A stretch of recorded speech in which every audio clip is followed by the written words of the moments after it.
qu'on peut donner gloire à Dieu au Seigneur?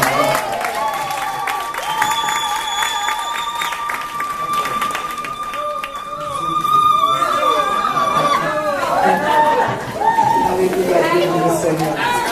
Dieu le Seigneur.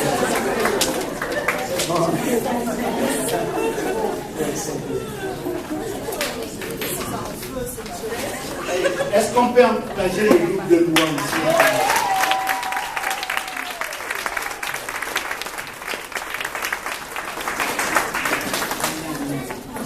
Eh bien, quelques annonces pour la semaine. Vous avez votre feuillet sous vos yeux. Est-ce que tout le monde a son feuillet? Sinon, il y en a pour tout le monde.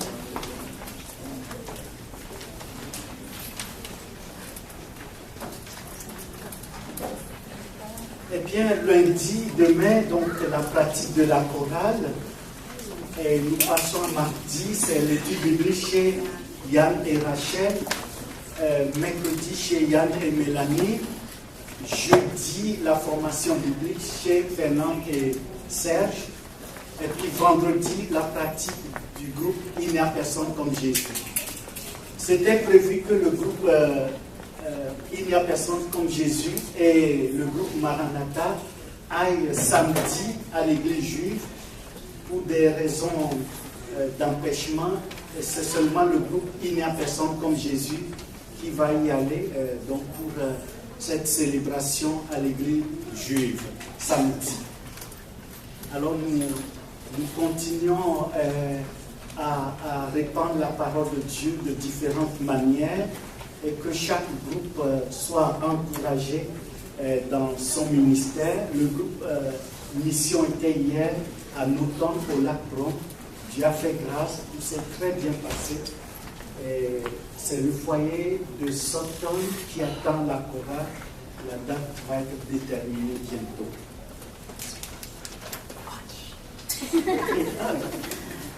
Alors, le cœur des nations aussi va aller à Sutton, au foyer Sutton, dans les semaines qui viennent. Alors ce matin, les enfants pour l'école de dimanche, je vous invite, tous les enfants s'il vous plaît. Et puis les ados vont avoir aussi, les jeunes vont avoir leur rencontre. S'il vous plaît, les enfants, vous pouvez venir. Allez les enfants, on y va.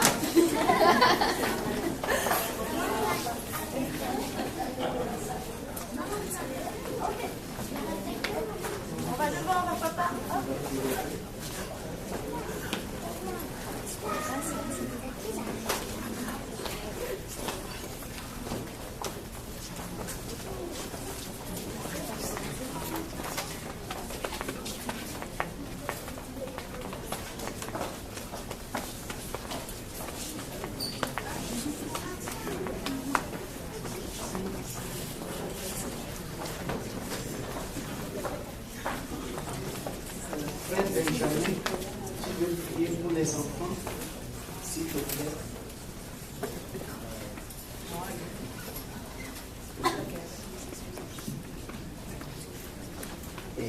Gracias, Señor, te damos por este día, Señor, te ponemos delante de ti, Señor, estos niños, que tu palabra sea en ellos, Señor, sembrada y dando frutos al 100%, Señor. Que tu palabra, Señor, sea formándolos y llevándolos, Señor, a una plenitud de tu conocimiento. Amén. Dale sabiduría a los maestros que los van a guiar en este día. Amén. Amén.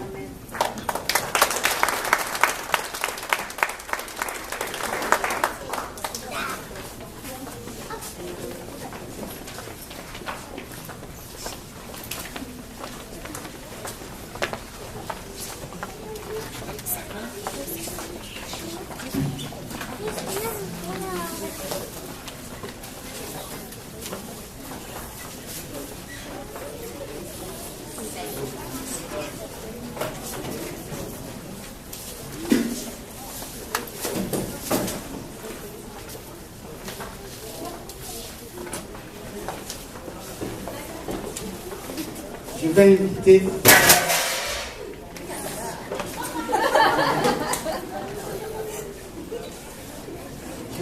c'est Serge et Fernande, s'il vous plaît. Est-ce qu'on peut les accueillir au nom du Seigneur?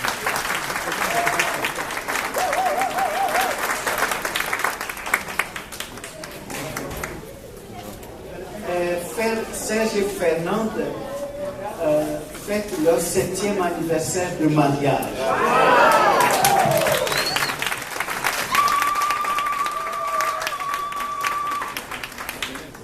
Et notre plus grand besoin, c'est la grâce de Dieu. Tout est grâce.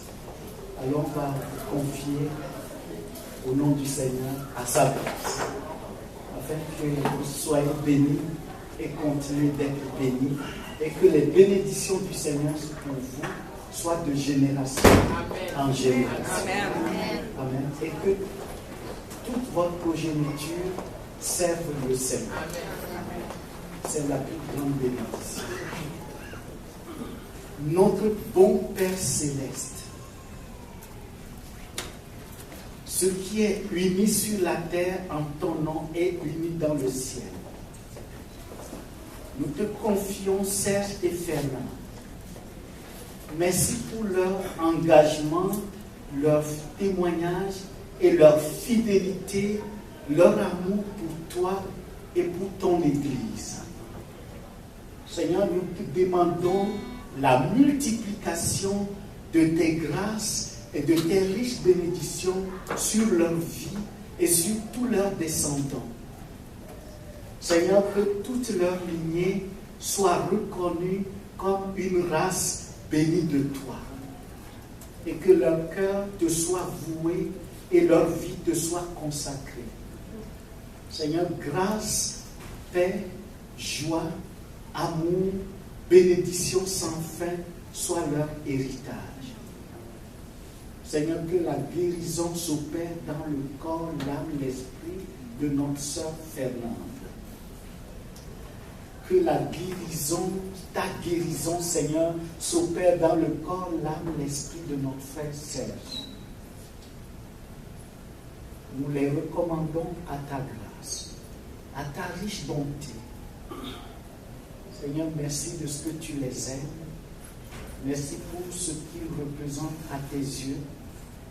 Merci pour ce qu'ils sont pour nous, ton assemblée.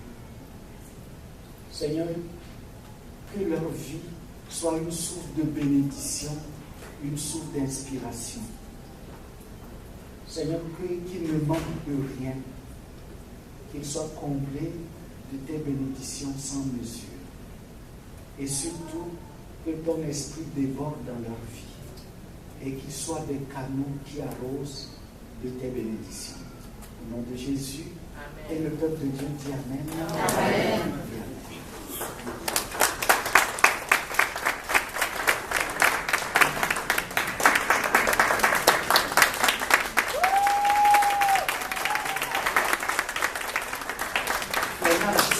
Soyez bénis.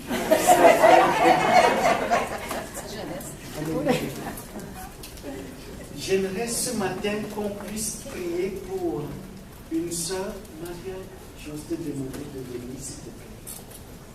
J'aimerais qu'on accueille Maria, s'il te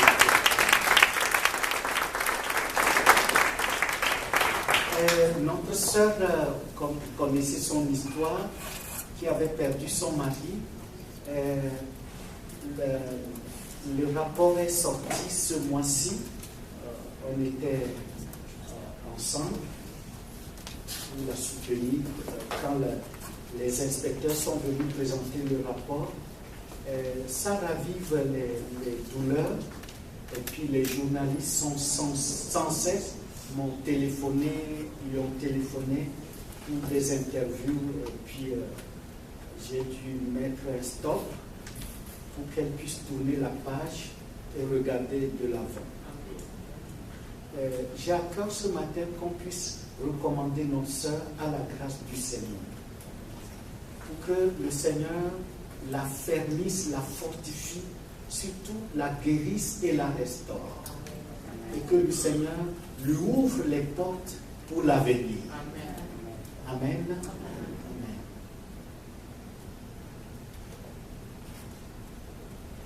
Je vais demander à Mamie de venir. Mamie, tu es venue, s'il te plaît.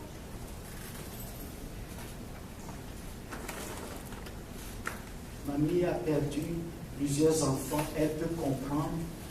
Elle peut avoir la sensibilité pour une personne qui a perdu un être cher. Votre mamie n'a pas perdu 4 enfants. Donc la sensibilité est là. Et l'esprit va agir avec ça.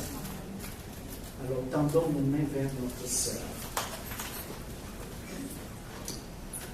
Notre bon Père céleste, tu ne nous délaisses jamais. Ta bonté pour Maria, ta miséricorde, ta grâce, ton amour, ta bonté sont infinies.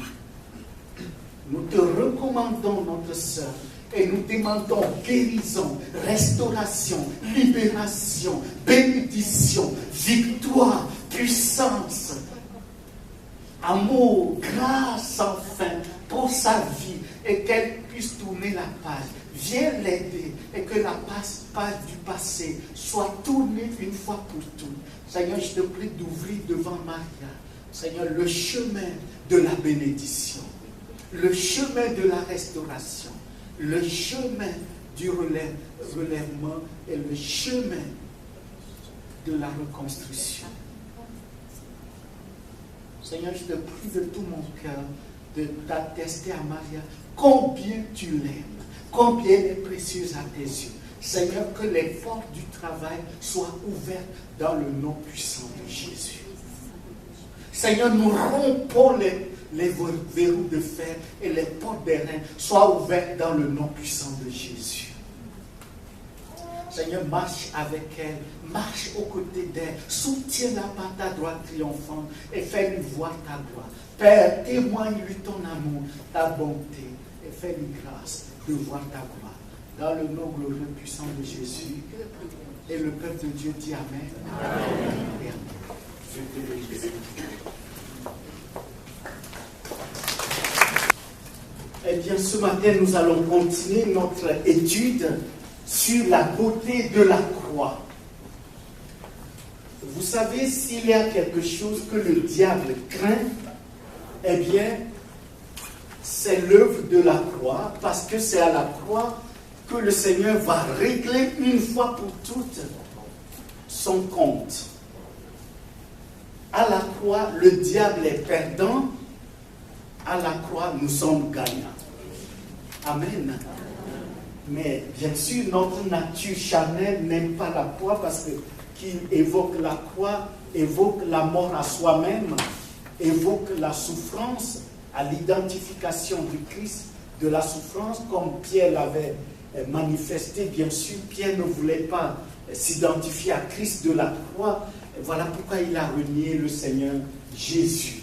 Mais gloire soit rendue à Dieu de ce que le Seigneur nous a amenés au pied de la croix afin de nous libérer, afin de nous bénir, afin de transformer notre vie et d'écrire pour nous une nouvelle histoire, une histoire de la bénédiction, l'histoire de la vie en Jésus-Christ, notre Seigneur.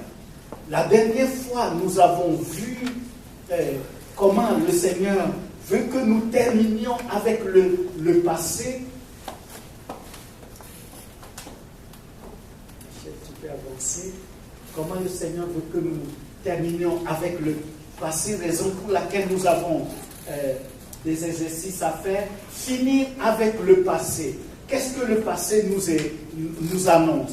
Le passé nous annonce, selon Colossiens 1, verset 21, le passé nous annonce que nous étions des ennemis de Dieu. Et en tant qu'ennemis de Dieu, nous ne méritons pas la bonté de Dieu, la bénédiction de Dieu, nous ne méritons pas l'amitié de Dieu, mais regardez ce que le Seigneur va faire. D'abord, finir avec le passé. Le passé, pour nous, nous avions un statut particulier, le statut d'ennemis de Dieu. Mais pour que nous puissions finir avec le passé, nous devons nous souvenir de l'œuvre de la croix selon qu'il est écrit, Jean 19, verset 30, tout est accompli. Jésus a tout réglé à la croix. Jésus a tout réglé, a réglé notre statut d'ennemi de Dieu. Il l'a réglé à la croix. En nous souvenant que le Seigneur a tout accompli pour nous, parce que l'apôtre Jean a pris soin de donner ce verset comme l'apothéose de cette parole que le Seigneur Jésus va prononcer à la croix. Lorsqu'il dit tout est accompli, dernière parole que le Seigneur va dire avant de rendre l'âme, alors le Seigneur va déclarer cette parole solennellement à la croix. Tout est accompli pour nous. Et nous devons nous souvenir que notre passé est réglé à la croix. Donc nous devons nous souvenir que notre passé est réglé à la croix parce que Jésus a tout accompli pour que nous ne soyons plus des ennemis de Dieu. Et parce que Jésus a tout accompli à la croix, conséquence, nous trouvons par définition, définir notre identité, notre nouvelle identité en Christ. Quelle est cette nouvelle identité? Et c'est ce que nous voyons ce matin. Nous sommes des amis de Dieu. Chacun de nous est devenu ami de Dieu. Jacques chapitre 2, verset 23, il dit, Jacques, le frère du Seigneur, il dit que Abraham a cru, comme nous avons cru, et il a été déclaré juste, et il a été déclaré ami de Dieu. Non seulement Abraham a été déclaré ami de Dieu, le Seigneur Jésus te déclare et t'a déclaré son ami lorsqu'il dit dans Jean 15, verset 12 à 17. Je vous donne un commandement nouveau. Lorsqu'il parle aux disciples, il dit, je vous donne un commandement nouveau. Et il continue, je ne vous appelle plus serviteur, je vous appelle ami. Vous êtes mes amis, dit le Seigneur. Ce n'est pas vous qui m'avez choisi, mais moi je vous ai choisi. Et le Seigneur, en nous déclarant ses amis, nous le sommes véritablement. Ennemis que nous étions, le Seigneur a tout accompli à la croix. Et nous avons maintenant le statut d'amis de Dieu. Et le Seigneur va aller plus loin. Le Seigneur va nous appeler ambassadeurs.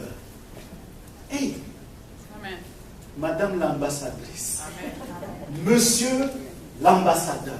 Mais ce qui est extraordinaire, phénoménal, sensationnel, c'est que le Seigneur va nous nommer ses ambassadeurs d'une manière contraire à la pensée du monde. Vous savez que l'ambassadeur d'une nation est le représentant de cette nation. Les ambassadeurs, on n'appelle pas un ambassadeur dans le monde diplomatique, on ne dit pas monsieur l'ambassadeur, on dit ceci, son excellence. Ceux qui ont étudié le droit international, vous le savez, on dit toujours son excellence, monsieur l'ambassadeur. Alors, monsieur Benjamin, son excellence, l'ambassadeur. Amen. Amen. Son excellence, monsieur l'ambassadeur Mario.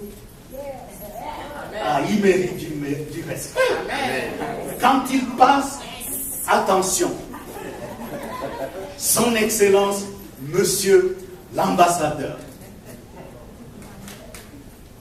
Vous n'êtes pas n'importe qui. Amen. Amen. Vous vous souvenez de ce que les Juifs ont dit à Pilate lorsqu'ils ont livré le Seigneur Jésus pour que Pilate le condamne à mort. Pilate dit, je ne trouve en lui aucun mal. Qu'est-ce que les Juifs ont dit? Qu'est-ce que la foule a dit?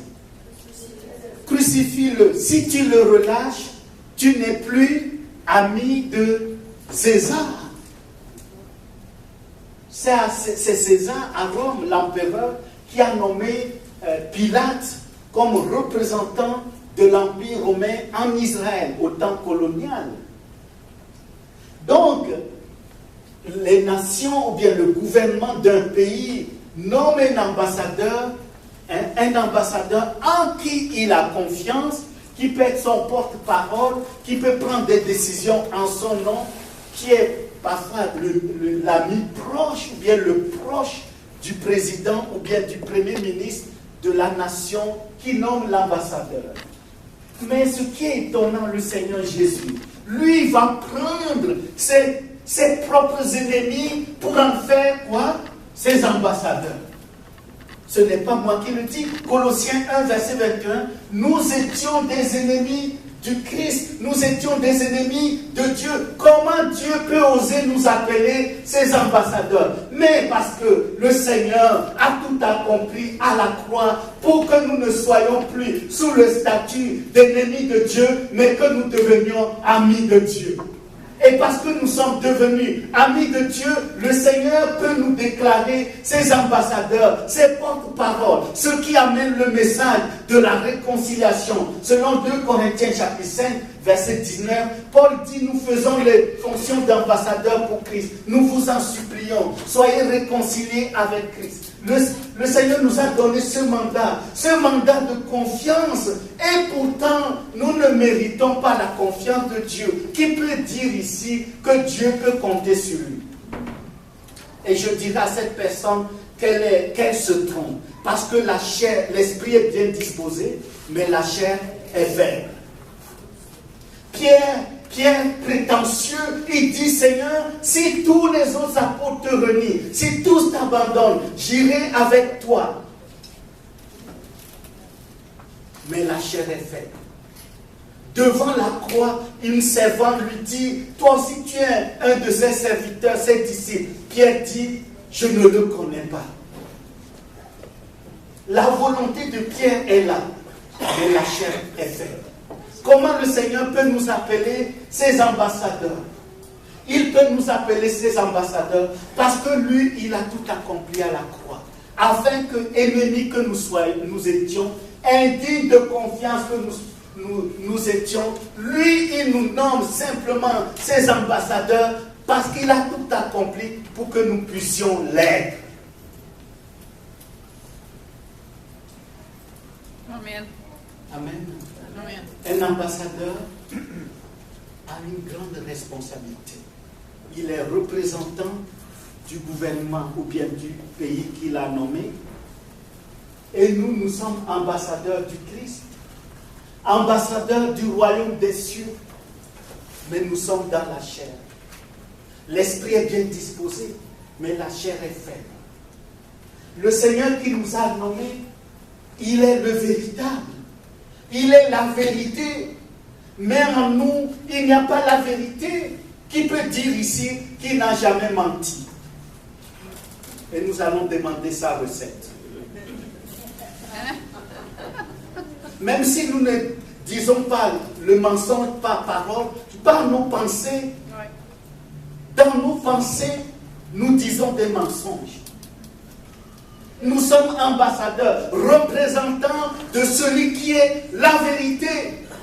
Jésus va dire à Pilate, Pilate lui dit, es-tu le roi des Juifs? Jésus dit à Pilate, tu le dis. Et puis Jésus dit, je suis la vérité. Et Pilate va terminer par cette question. Qu'est-ce que la vérité? Et à partir de ça, Pilate va subir la pression de la foule. Même sa volonté est là. Monsieur l'ambassadeur de l'Empire romain, sa volonté est là de libérer le Christ, d'être juste. Il sait même laver les mains. Mais la chair est faible. Mais bien aimé, il n'y a pas de juste. Pas même un seul. Romains chapitre 3, verset 9 à 11. Nous sommes ambassadeurs du Seigneur. Nous le sommes parce que Jésus, lui, l'a tout fait pour que nous le soyons. Est-ce que tu peux compter sur le parfait de la croix? Tu peux compter sur la beauté de la croix. Tu peux avoir cette assurance, même si tu sais que tu ne mérites pas d'être ambassadeur de celui qui est la vérité, alors qu'en nous il y a le mensonge. Si tu peux te poser la question, comment tu peux être ambassadeur alors que le Seigneur veut que j'agisse par l'esprit, mais ce que je veux faire, le bien que je veux faire, je ne le fais pas. Le mal que je ne veux pas faire, je le fais. Misérable que je suis, dit l'apôtre Paul dans Romains chapitre 7. Comment je peux être ambassadeur alors que j'ai encore tant de défauts, alors que j'ai encore telle faiblesse, alors que je ne marche pas comme Dieu le veut, alors que je ne marche pas dans la sainteté comme le Seigneur le désire, parce que chaque jour nous péchons. Qui d'entre nous peut dire qu'il ne pêche pas? Nous péchons tous en pensée, en parole, en acte, d'une manière ou d'une autre. Comment nous pouvons être ambassadeurs de celui qui est 3 fois saint? Nous le sommes parce que lui l'a déclaré. Il a tout fait pour que nous le soyons.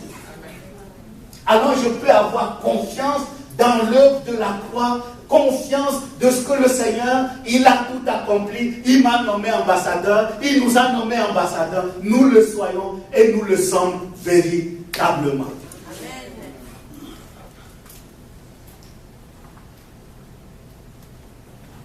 Voici notre nouvelle identité.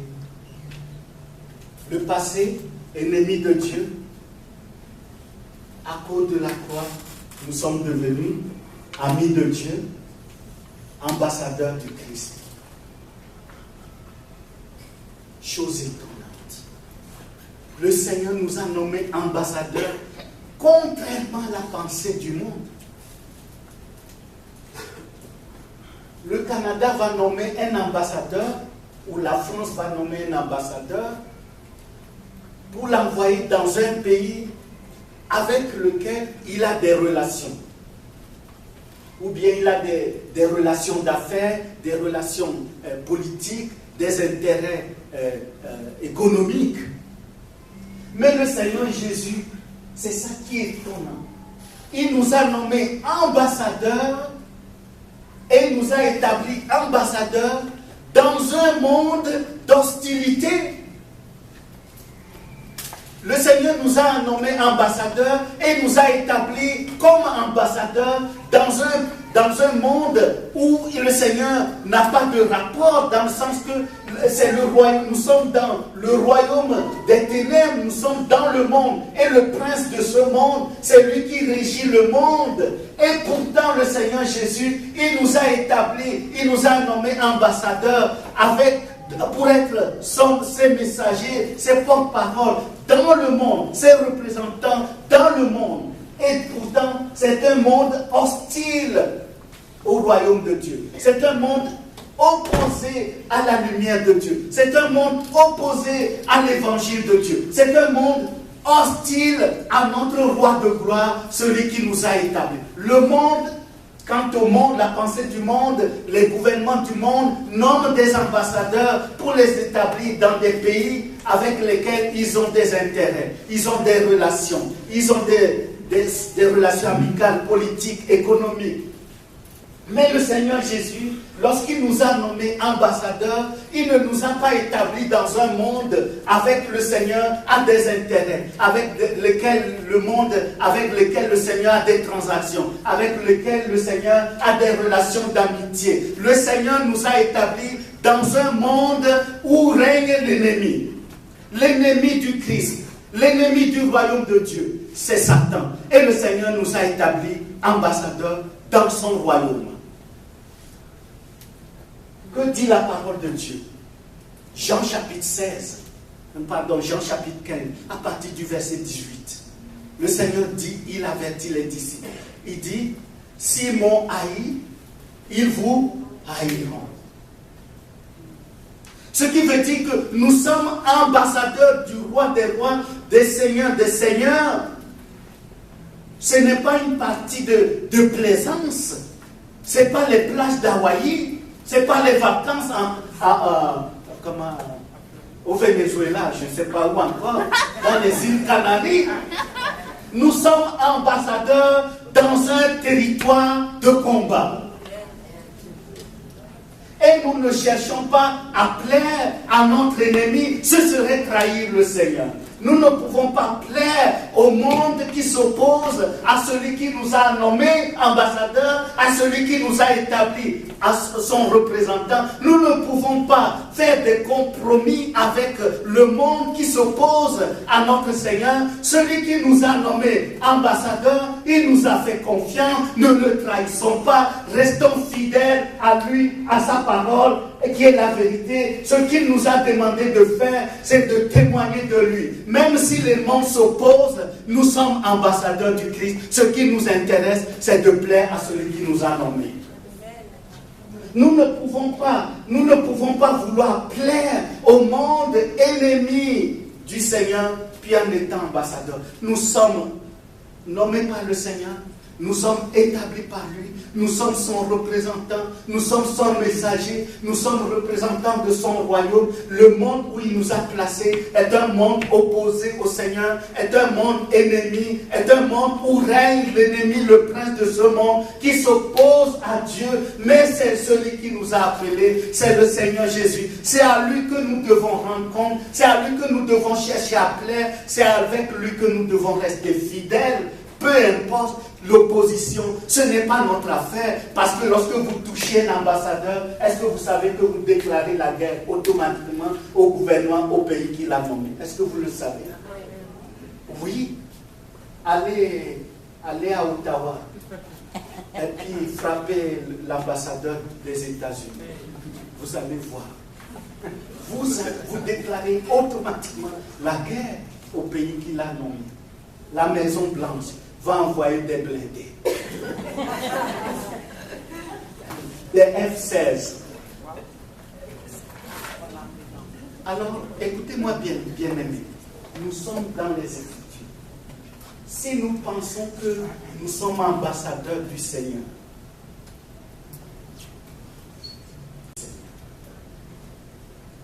non seulement nous sommes ambassadeurs du Seigneur, regardez le Seigneur, ce qu'il va faire encore. Il va plus loin. Finissons avec le passé de la malédiction. Galates 3, verset 10. Finissons avec ce passé de malédiction. Le Seigneur va tout accomplir à la croix.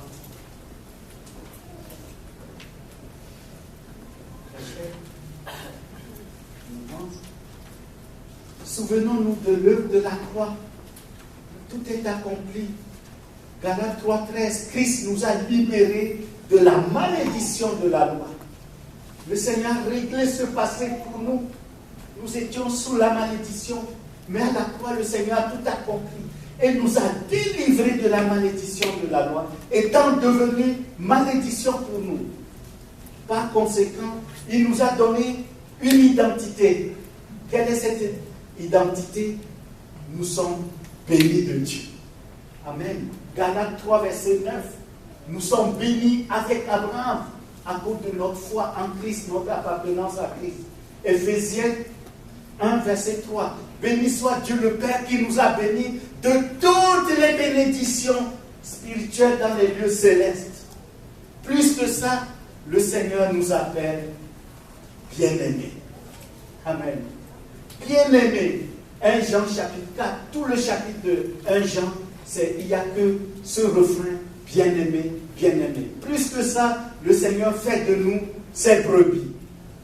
Jean 10, verset 10 à 16. Le Seigneur dit, je suis venu, il décrit d'abord l'œuvre de l'ennemi parmi lequel nous sommes, dans le monde dans lequel nous sommes nommés ambassadeurs. Lui vient, il égorge, il nous vole les bénédictions. Mais le Seigneur, lui, il est venu pour nous donner la vie en abondance. Et ce qui est beau, le Seigneur dit, il dit, mes brebis me connaissent, ils entendent ma voix. Amen. Nous connaissons notre maître, nous connaissons notre berger, nous entendons sa voix. Nous avons appris de lui à partir de sa parole. Et sa parole est la vérité. Amen. Béni de Dieu, bien-aimé, brebis du Seigneur. Quoi de plus beau? Et qui dit brebis, dit berger. Et le Seigneur est le bon berger. Que fait le bon berger? Le bon berger nous amène dans de verts pâturages. Psaume 23. Il nous conduit près des eaux paisibles. Et le berger, qu'est-ce qu'il fait? Le bon berger, le Seigneur Jésus. Non seulement qu'il nous conduit, il nous nourrit des vers dans des pâturages, il nous abreuve dans des eaux paisibles, mais aussi le Seigneur Jésus, ce qui est beau, notre bon berger, c'est que quand nous descendons dans la vallée des tumultes, la vallée de l'ombre de la mort, la vallée des tempêtes, la vallée des combats, la vallée de la tribulation, le berger ne reste pas en dehors de notre tribulation, le berger ne reste pas en dehors, loin de nous, parce que nous sommes dans la vallée. Le berger, qu'est-ce qu'il fait? Le bon berger, il descend dans la vallée avec nous. C'est pour ça que David dit, quand je marche dans la vallée de l'ombre de la mort, je ne crains aucun mal, parce que tu es avec moi. Est-ce que vous savez que le Seigneur est avec vous dans votre épreuve? Le Seigneur est avec vous dans votre épreuve. Peut-être vous vous dites, oh, qu'est-ce qui m'arrive? Où est le Seigneur? Quelqu'un disait, il y a 2 semaines en arrière, il dit, mais où est le Seigneur? Mais le Seigneur est avec nous. Il est avec nous dans les plaines comme dans la vallée. Il est avec nous dans le printemps de la vie comme dans la tempête de l'hiver. Le Seigneur est avec nous dans toutes les situations. Parce qu'il est notre bon berger. Mais bien aimés, rassurons-nous de cette belle nouvelle identité que le Seigneur nous a donnée à cause de l'œuvre de la croix. Nous sommes bien-aimés du Seigneur, nous sommes bénis, bien-aimés, brebis du Seigneur. Nous sommes amis de Dieu, nous sommes ambassadeurs du Seigneur. Que nous sommes riches, n'est-ce pas? Nous sommes riches, nous sommes tous cela. Amis de Dieu, ambassadeurs du Seigneur, bénis du Seigneur, bien-aimés du Seigneur, brebis du Seigneur. Alléluia. Qu'est-ce que nous cherchons de plus? Nous avons tout pleinement en lui. Que son nom soit béni. Non seulement nous sommes bénis, bien-aimés, brebis du Seigneur, le Seigneur va plus loin. Cette fois-ci, nous allons voir la lettre C. Fini avec le passé. Nous étions étrangers sans droit de cité, des fils de la rébellion dans le monde des ténèbres. Moi, je n'ai jamais vu un royaume qui va accepter des gens rebelles. On le voit, la plupart des guerres sont causées par ça. On voit actuellement en Ukraine ce qui se passe. Alors quand les gens se rebellent, s'arment et prennent même le palais fédéral ou bien le palais présidentiel, le gouvernement ne tolère pas ça, il réagit automatiquement. Et l'apôtre Paul dit, nous étions des étrangers sans droit de cité, des fils de rébellion dans le monde des ténèbres. C'est ce que nous étions. Mais Éphésiens chapitre 2 verset 12, Éphésiens 2 verset 1 à 2, alors qu'est-ce que le Seigneur a fait? L'œuvre de la croix. Le Seigneur a tout accompli. Et parce qu'il a tout accompli, qu'est-ce que ça nous a donné? Il va nous donner, il va changer notre identité, il va nous donner une nouvelle identité. Nous sommes citoyens des cieux.